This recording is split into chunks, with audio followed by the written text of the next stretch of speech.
ओम श्री गुरु सत्ताई नमः। सभी को प्रणाम। महापुरुषों की आदर्श जीवन घटनाएं हमारे मन पर स्थायी छाप छोड़ जाती हैं। उनको पढ़ने या सुनने से उनके जीवन संबंधित चित्र हमारी आंखों के सामने तैरने लगते हैं और हम ये सोचते हैं कि जिस कार्य को एक मनुष्य ने किया उसे हम क्यों नहीं कर सकते। जब अवतारी सत्ताओं ने जैसे श्री राम, श्री कृष्ण, स्वामी विवेकानंद जी, हमारे पूज्य गुरुदेव और वंदनीय माता जी ने इतना संघर्ष किया है, तो हम भी अपने संघर्षों का साहसपूर्वक सामना करें। महापुरुषों की जयंतियां इसलिए मनाई जाती हैं कि हम उनके जीवन का मंथन करके उनके आदर्श विचारों और क्रियाओं को अपने जीवन में उतारने का प्रयत्न करें। जन्माष्टमी का पर्व कई रूपों में विशिष्ट ही नहीं, अति विशिष्ट है। इसे महारात्रि कहा जाता है। इस महारात्रि को विशिष्ट ग्रही दशा में कंस के कारागार में माता देवकी के गर्भ से भगवान कृष्ण का अवतार हुआ था। उनके जन्म के समय की विशिष्ट दशा जहाँ एक और उन्हें अवतारी चेतना बताती है, वहीं जीवन पर्यंत उनके संघर्ष की विजय गाथा का भी उद्घोष करती है। जन्म के पश्चात ही आसुरी षड्यंत्रों से बचाव एवं कटीले कांटों भरा बचपन उनकी अपूर्व तेजस्विता और वीरता का प्रतीक पर्याय है। जिस समय भगवान कृष्ण ने अवतार लिया था, उस समय कंस अपने राज्य में जनता पर बहुत अत्याचार कर रहा था, अन्याय और अधर्म कर रहा था। संत, महात्मा और ब्राह्मणों को बहुत कष्ट देता था, यज्ञों को विध्वंस करता था। जनता उससे बहुत दुखी थी। वो समस्त गांव से दूध और दही मंगवा लिया करता था ताकि लोगों को दूध, दही और घी आदि पौष्टिक पदार्थ न मिले और उनके शरीर शिथिल रहें और उसका मुकाबला न कर पाएं। जो ग्वालिनें दूध और दही कंस को देने के लिए जाया करती थीं, उनको श्री कृष्ण वहां जाने नहीं देते थे और उनसे कहते थे कि कंस को कहना कि कृष्ण ने मना किया है। कंस इतना ताकतवर और जालिम था कि बड़े बड़े राजा भी उसका मुकाबला करने का साहस नहीं कर पाते थे, किंतु भगवान कृष्ण ने उसके विरोध में जन क्रांति खड़ी कर दी और जनता को उसके खिलाफ भड़काया। जनता तो चाहती ही थी कि कोई जननायक आगे बढ़े और वो उसके पीछे चलकर कंस के राज्य को उलट दे। जब कंस मारा गया और उसके पिता महाराजा उग्रसेन को जेल से निकाला गया, तो महाराज उग्रसेन जो कृष्ण के नाना थे, उन्होंने यही चाहा कि क्योंकि अब वह वृद्ध हो चुके हैं तो कृष्ण को ही राजगद्दी सौंपी जाए, किंतु श्री कृष्ण ने स्पष्ट रूप से इनकार कर दिया। वे बोले, यदि मैं राजा बन गया तो मुझसे समाज कल्याण का कार्य छूट जाएगा। उन्होंने इतने बड़े राज्य को समाज हित के लिए ठुकरा दिया।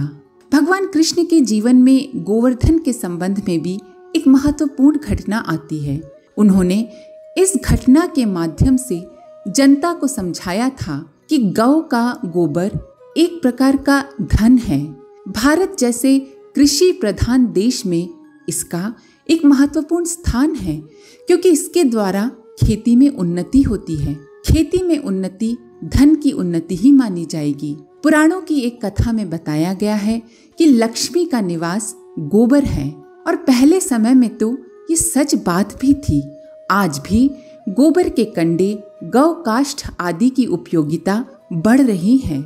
श्री कृष्ण की पत्नी श्री रुक्मिणी जी ने एक बार पुत्र की इच्छा प्रकट की तो श्री कृष्ण ने उत्तर दिया, हम अभी संतान उत्पत्ति के योग्य नहीं हैं। हमें 12 वर्ष तक बद्रिका आश्रम में तपश्चर्या करनी चाहिए, तभी हम उत्तम संतान उत्पन्न करने के योग्य होंगे।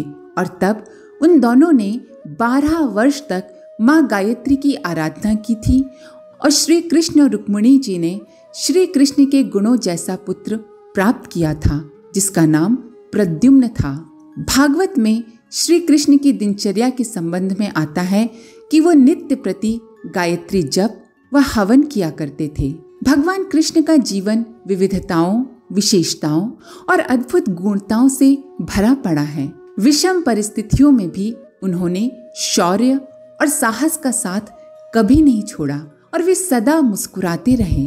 उनका जीवन यौगिक और आध्यात्मिकता की पराकाष्ठा था। यही वैराग्य उनके जीवन का सर्वोपरि सौंदर्य था।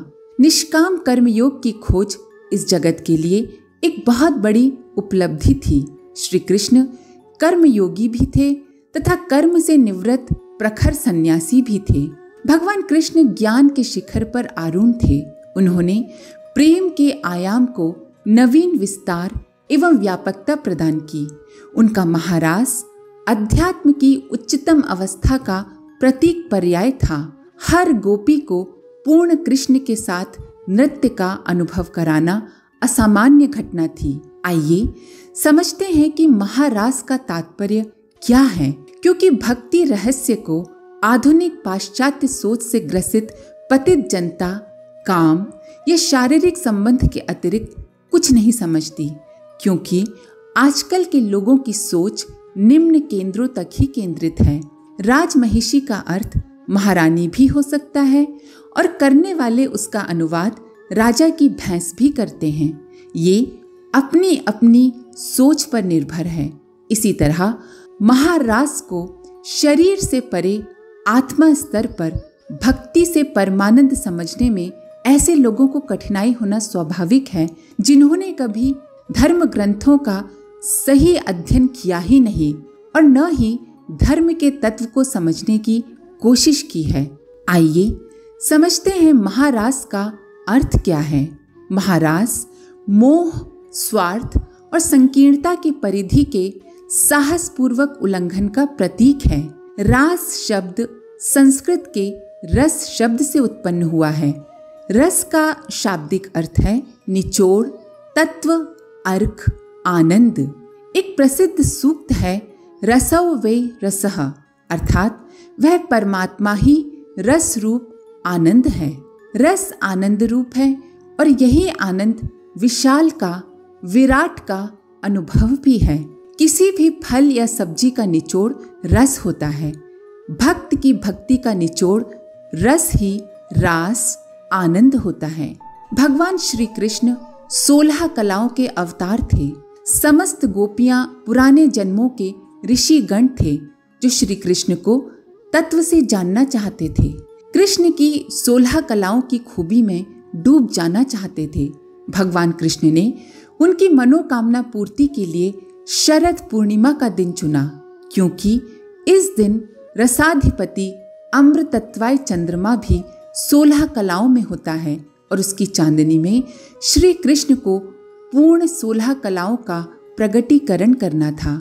चंद्रोदय के साथ ही उन्होंने क्लीम बीज मंत्र युक्त बांसुरी से ध्वनि की राग छेड़ी। क्लीम बीज मंत्र ने असुरों व आसुरी शक्तियों से वृंदावन को सुरक्षा चक्र में आच्छादित कर दिया। सभी ऋषि रूपी गोपिकाओं के हृदय में और देवताओं तक श्री कृष्ण का संदेश पहुंचा दिया। साथ ही जो कृष्ण भक्त नहीं थे वे सब गहरी नींद में सो गए। भगवान ब्रह्मा व शिव सहित सभी देवी देवता व ऋषि गण गोपिकाओं के रूप में महारास अर्थात परमानंद में डूबने सत चित आनंद रूपी श्री कृष्ण के समक्ष उपस्थित हुए। आत्मा को स्त्री व परमात्मा को पुरुष शास्त्रों में कहा गया है। श्री कृष्ण पुरुष परमात्मा थे व समस्त सैकड़ों देवगण ऋषि गणों की आत्माएं स्त्री स्वरूप में गोपिकाएं थीं। उस दिन सबने श्री कृष्ण रूपी ईश्वर को तत्व से जाना। श्री कृष्ण की 16 कलाओं में अवतार का रहस्य जाना। उनके भक्ति गीत नृत्य में खो गए। श्री कृष्ण के चरणों में खोकर सब विधेय जनक से हो गए। किसी को स्वयं का शरीर का भान न रहा, क्योंकि सर्वत्र कृष्ण ही कृष्ण थे, परमात्मा ही परमात्मा थे। आत्मा का परमात्मा के मिलन का ये भक्ति पर्व ही महारास कहलाया। महान आत्माओं की महानता इसी में होती है कि वो मान और अपमान एक समान समझते हैं और समाज में एक महत्वपूर्ण स्थान ग्रहण करते हुए भी छोटे से छोटे काम को करने में संकोच नहीं करते। जब श्री कृष्ण ने अनुभव किया कि जब तक अर्जुन के पास चतुर सारथी नहीं होगा तब तक उनका विजयी होना कठिन है और बड़े योद्धाओं में से कोई भी इस छोटे पद को ग्रहण करने के लिए तैयार नहीं होगा।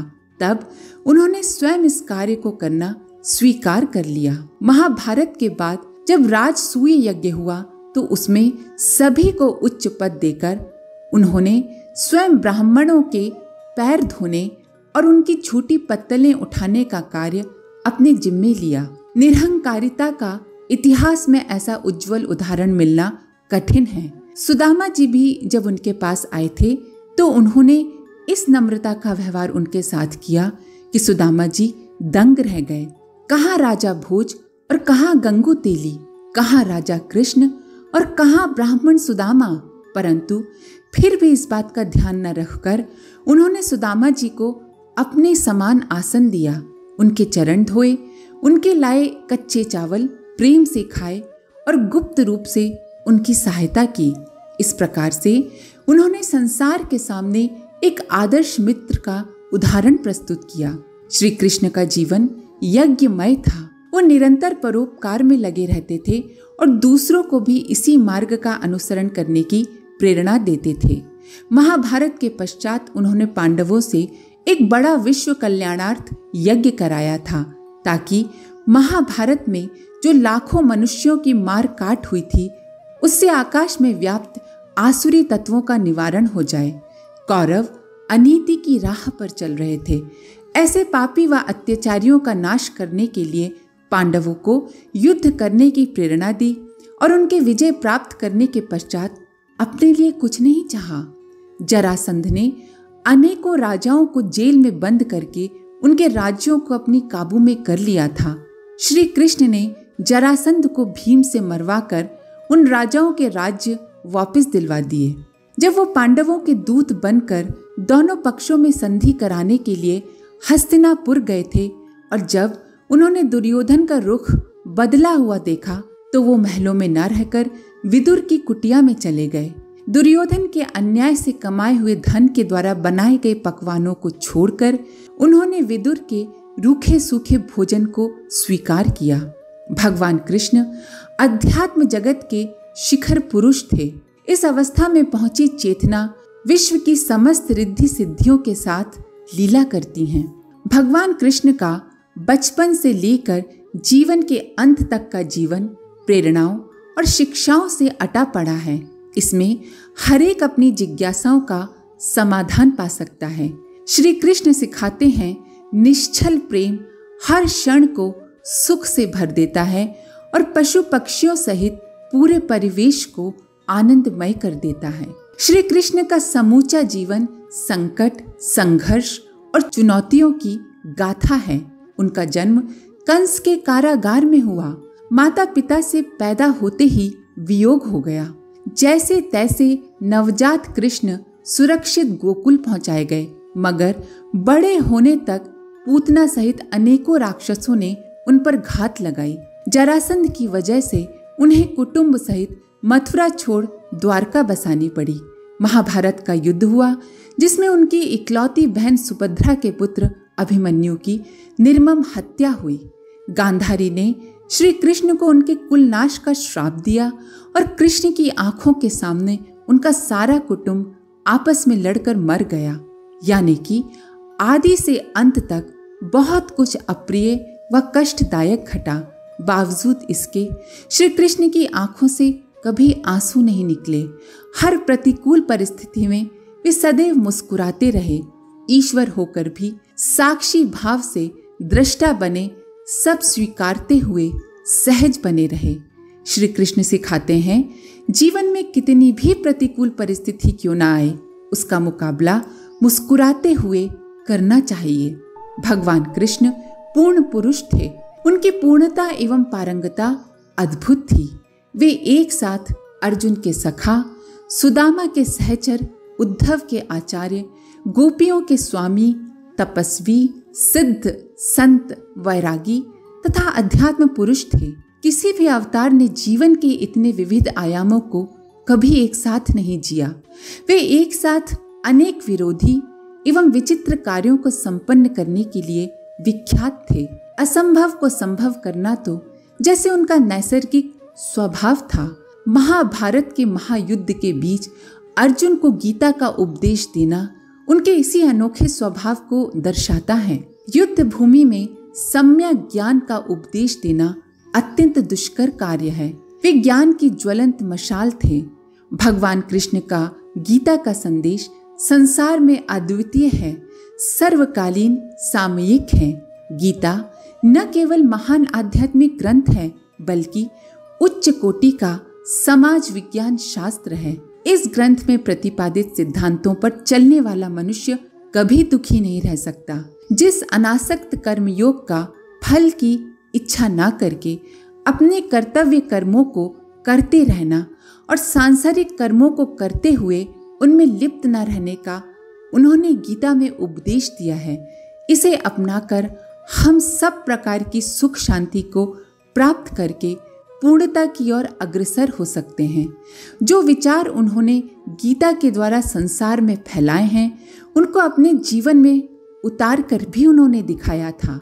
भगवान श्री कृष्ण जो परमात्मा का अवतार हैं, उन्होंने अपने जीवन में जन्म से मृत्यु तक संघर्ष किया। ऐसे महान कार्य किए कि उनका अनुकरण करके हम भी शुद्रता से महानता की ओर अग्रसर हो सकते हैं। लाखों व्यक्ति उनको अपना आदर्श मानकर पूजते हैं। सच्चे अर्थों में उनकी पूजा यही है कि हम उनके व्यवहार रूप में बताए हुए मार्ग पर चलें। ओम नमो भगवते वासुदेवाय। श्री कृष्ण शरणम मम। आज के लिए इतना ही। अपने विचार कमेंट बॉक्स में जरूर लिखें। आप सभी का धन्यवाद। ओम शांति। हमारे YouTube चैनल को सब्सक्राइब करें और बेल आइकन को दबाकर ऑल पर क्लिक करें ताकि आने वाले सभी वीडियोस की नोटिफिकेशन आपको मिलती रहे।